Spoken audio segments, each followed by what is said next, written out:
خبر انس کړی و چې دا عبارت چې دی د تفتادانی صاحب الثبوت والتحقق والوجود والكون الفاظ مترادفه معناها بدیهی التصور دا اصل کې تمهید دی روان اعتراض دا مې تویل وکړ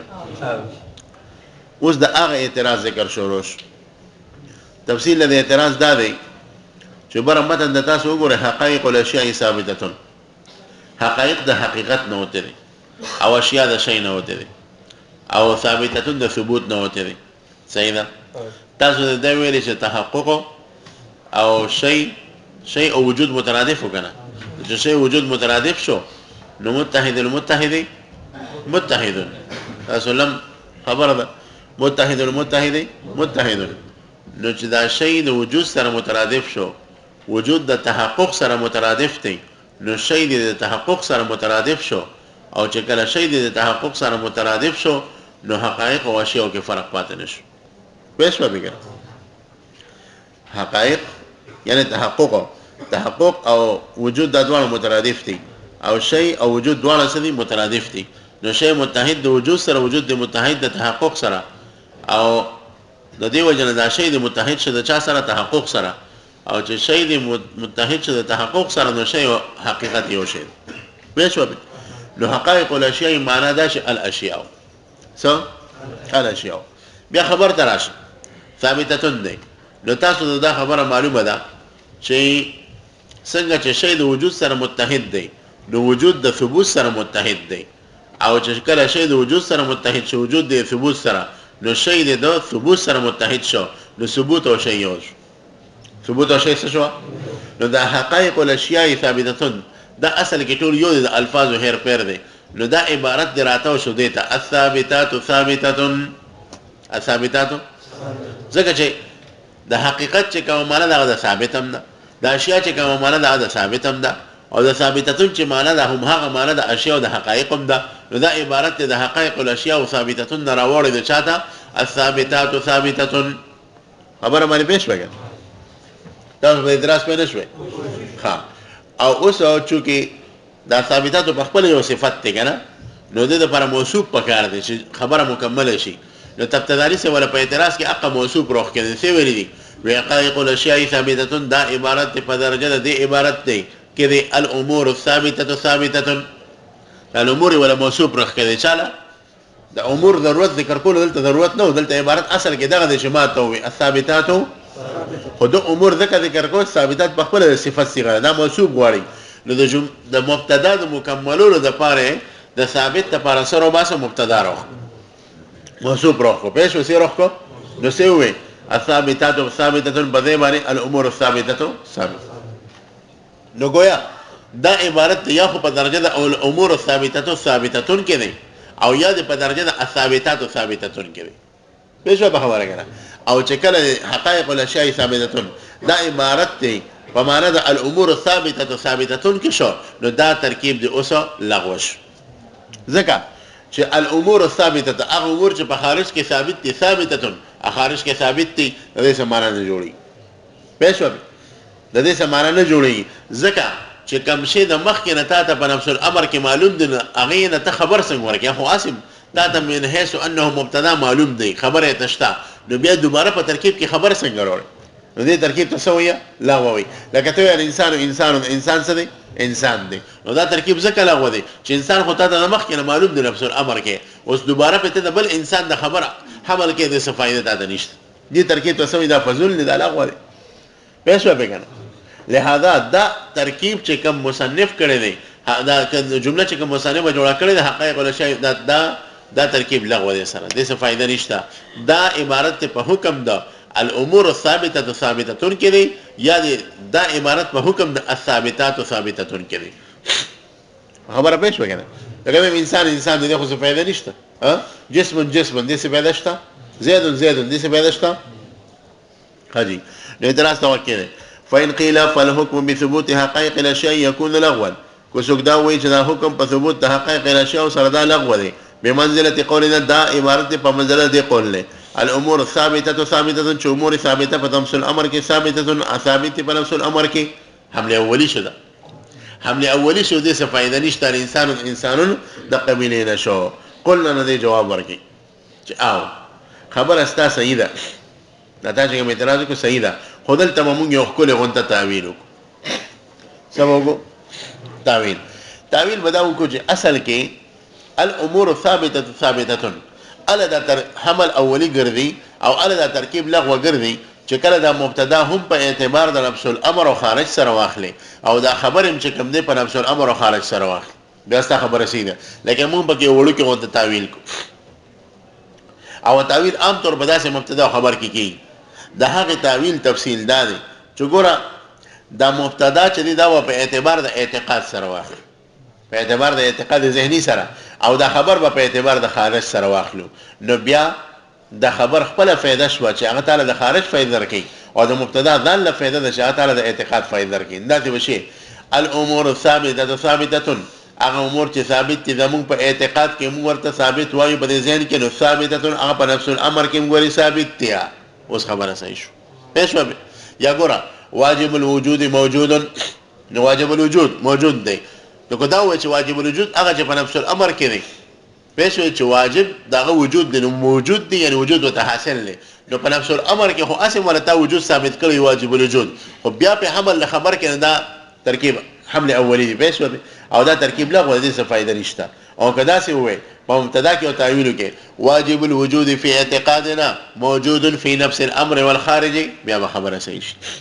پېښ وکړه نو دا عبارت څه دی حقائق الاشیاء فی اعتقادنا هغه حقائق الاشیاء چې زمون په اعتقاد کې د اشیاء او حقایق چې دي نو ثابته فی نفس الامر هغه په نفس الامر او خارج کې ثابت دي د دې تعویل په وجه باندې موږ د حمل اولی او د لغو ترکیب د بچ خبره باندې پېښ وي هدي قلنا ان المراد به مراد په دې ترکیب سره ان ما نعتقده حقائق الاشیاء د حقائق الاشیاء په لسانی نعتقدو د پاره ان ما نعتقده حقائق الاشیاء هغه چې موږ اعتقاد د حقائق الاشیاء ثابتو منو ونسميه بالاسماء او موږ مسمى کو په اسماء سره من الانسان والفرس والسماء والارض دا سماء د فرس او د من الاسماء من الانسان د انسان فرسنا سمانا والارض ازمکنا امور موجوده في نفس الامر دا اوس خبر دي دا امور موجوده دي په نفس الامر کې دا ګورم چې السماء موجوده اي السماء في اعتقادنا موجوده في نفس الامر الارض موجوده اي الارض في اعتقادنا موجوده في نفس الامر مطلب دا چې هر مبتدا خبر کې ودا تعویل کې ودا تعویل پکې نه کینو بیا خو حمله اولی جوړي خبره باندې پېښ وي خجي نو دا وایي والمراد ان ما نعتقده حقائق الاشياء ونسميه بالاسماء من الانسان والفرس والسماء والارض دي طول سر حقائق اعتقاد لغوا نو امور موجوده في نفس الامر دي نفس الامر لغوا دا خبر چي دا امور موجوده دي في نفس الامر کې كما يقال واجب الوجود موجودا اي واجب الوجود في اعتقادنا موجود في نفس الامر دي بره خبره پوره شو خبره باندې پېښ وکړه اوس وخت وي وهذا كلام مفيد او دا بر ترکیب چې حقائق الاشياء ثابته دا یو کلام مفید دی ربما يحتاج الى البيان دا ډیر کم چې کم دی بیان ته محتاج کیږي ربما دا دغه تقریبا اته لغات جوړیږي ښا پېښ وبګن یو دغه لغت ربا پېښ وب یو لغت پکې څه دی ربا او بیا دویم لغت پکې د با کسرې سره بل د با زمې سره ټیک شو او کله وسره تاولېږي کله وسره سولېږي تاولېږي پېښ وب نو د تا چې وسره ولګي نو بیا ربط شو څه شو ربط شو نو رب کې درې لغات شو پېښ وبګن رب کې څه شو درې لغات شو او ربط چې د ربط د تا چې وسره ولګي نه دی کې تشدیدم جایز دی او دی کې غیر تشدیدم جایز دی نو درې لغات دا شو خبره باندې پېښ وګن تقریبا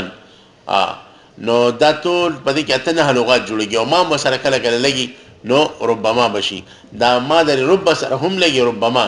او د دې تا سره هم لګي ربط ما دا ټول ویل شي خبره باندې پېښ وګن او د دې معنی تقلیل نه کنه تکثیر ده نو بعد درات وی چې دې معنی تقلیل ده بعد درات وی چې نه تکثیر ده ربما ډیر کړه ده بعد نه ربما لګ پېښ وګن بعد درات وی چې نه دا حقیقت دې په تقلیل کې او مجاز دې په تکثیر کې او بعض دې عکس وي نوې حقیقت دې په تکثیر کې او مجاز دې په تقلیل کې پېښ دا مختلف اختلافات دي په رب کې او عام طور دا په مقام د تکثیر کې هم استعمالي او په مقام د تقلیل کې هم چې کوم نه څه استعمالي نو ربما يحتاج الى بیان کې دلته معنا د تکثیر دلته معنا د تکثیر کو دا هم کول شو او رب کې معنا د تقلیل هم کول شي نو ګوره په تقلیل معناو کې داسې به جوړي وهذا كلام مفيد او دا كلام مفيد دي حقائق الاشياء ثابت دا کلام ته دي وربما يحتاج الى بیان ډیر کم بیان ته محتاج کی ډیر کم ربما لازم اكيتم لیکلي معنی سری کړي کلمه پېښ وبګر ډیر کم بیان ته کوم نه محتاج کی اوس وخت کې دا ليس مثل قولك ثابت ولا مثل قولنا انا ابو النجم وشيري شيري دا لفظ نشر مرتب دي سره لفظ نشر مرتب دا سره چې الثابت ثابتون دا عبارت به اولګي وهذا كلام مفيد سره او انا ابو النجم وشيري شيري دا عبارت به اولګي د ربما يحتاج الى البيان سره تفصيل د اجمال دا د جبره دوی چې دا حقائق الاشياء ثابته دا ترکیب صحیح دی دا کلام مفید دی وليس مثل قولك او د دې پشان نه دی چې ثابتون ځکه ثابتون ترکیب چې دی کې حمله اولی دی ادا سي چې ثابت في نفس الامر ثابت في نفس الامر الثابت في نفس الامر ثابت في حمله اولی شو کنه او چې کله حمله اولی شنو دا ترکیب دی کلام مفید نشو لہذا بر کلام چې دی حقائق الاشیاء ثابته هغه کلام مفید دی بخلاف مثل قولك الثابت ثابت دا کلام مفید نه دی پېښ وبې دویمه ته ویلی و چې حقائق الاشیاء ثابته دا عبارت چې ربما يحتاج الى بیان تکله کله محتاج کی چې ډېر کو ذهن سړي هغه ته بداوي چې حقائق الاشیاء في اعتقادنا ثابته في نفس الامر ورنه عام طور په سړي بوي نو ډېر کم بیان ته محتاج کیږي دا دي ترکیبونه شته چې ډېر زیات بیان ته محتاج کیږي نه هغه د په شان خناک بیان دي او هغه کم دي لکه انا ابو النجم وشيري انا ابو النجم وشيري نو زګوره انا ابو النجم ته وګوره دا ځل شو حرف ته بشيري شعر مضاف یا ضمیر مضاف الیه مضاف سره د مضاف الیه خپل مبتدا او شعر بیا مضاف سره د مضاف الیه خپل دا څه خبر شو الکه نو مبتدا شعری دی او خبر هم شعری دی دا خو محض تکرار شو پېښ وې دي کې یو اوږد محذوف عبارت پروت دی نو دا شعری مبتدا او خبر جوړیدل بسنګ شي صحیح بشي هغه داسي شعری الان شعری فيما مضى شعری الان شعری فيما مضى ابو نجم شاعر وی په بوډاوالي کې جزما کم اشعار دي ودا هغه شان په طاقت کې دي څنګه چې ما په ځواني کې اشعار جوړول شعری الان شعری فيما مضى زما د اوسنی شعرونه چې دي په شان د هغه شعرونه دي چې کوم په ځواني کې دي پېښ وبې کنه نو ګوره په جانب د مبتدا کې موږ یو عبارت روخ کو شعری الان او د په جانب د خبر کې موږ عبارت روخ کو شعری فيما مضى نو دا فيما مضى روخ کو الان روخ کله دا لوی تکلف دی لہذا دا ترکیب دی ډیر کړه ته بیان ته محتاج کیږي او برني حقائق الاشیاء ثابته دغه ترکیب چې دی ربما يحتاج الى البيان کله ترکیب ته محتاج کیږي تاسو په لوت څخه مرتب پېښ وکړه دا د ابو نجم شاعر شعرونه دي ښا اصل شعرونه دي لله دري ما احس صدري لله دري ما احس صدري تنام عيني وفؤادي يسري مع الافاريت بارض قفري انا ابو النجم وشعري لله دري ما احس صدري سونه الله پاک د پر ټول تعریفونه دي چې ما کې دا کمال خدي چې زه ودم شم د زما سینه محسوس والی کوي سو کوئی دا ابو نجم شاعر ویا لله دري ما احس صدري الله د تعریف مستحق دی چې ما دا کمال راکو ما احس صدري چې سونه بهترین احساس کې زما د سینه او بیا مخکې تنام عیني د ما سترګې پټي او فؤاد یسري او زړه مې سیرونه کوي زړه مې ګرځي د شپې فؤاد سره یسري دي کنه سبحان الذي اسرا ده پېښ به هغه د مزید نه مجرد نه پېښ به زما زړه سیرونه کوي تنام عیني او فؤاد یسري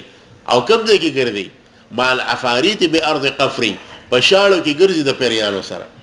څنګه چې پیریان ګرځي زما د درم پښاړو کې په خوب کې او سره ګرځي انا ابو النجم او زه ابو نجم وشعري زما وسره د بوډاوالي د شعرم هغه شان طاقت کې دي چې څنګه مزوانه کې شعر نه ویلي لله دري ما حس صدري طلب ايدي وفؤادي يسري مال عفاريت بارض قفري انا ابو النجم وشعري